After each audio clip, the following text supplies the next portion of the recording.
একদম সহজ পদ্ধতিতে আজকে পোলাও করব। প্রথমে ঘিটাকে গরম করে তার মধ্যে একটু হলুদ দিয়ে রঙটা করে নিয়েছিলাম। আর চালটা একদম আলতো হাতে ধুয়ে তার মধ্যে আদা আর কাঁচা লঙ্কা বাটা আর হলুদের মিশ্রণটা দিয়ে নিয়ে হালকা করে মেখে নিয়েছিলাম।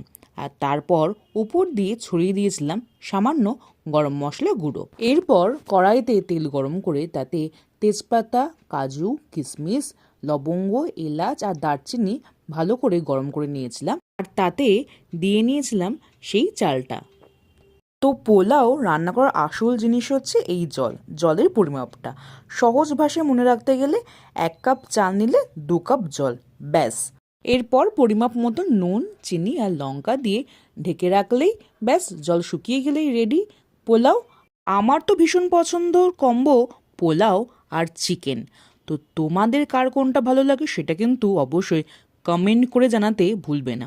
বাড়িতে একবার এইভাবে পোলাও ট্রাই করে কেমন হলো না হলো সেটা কিন্তু অবশ্যই জানাতে ভুলবে না। বাই।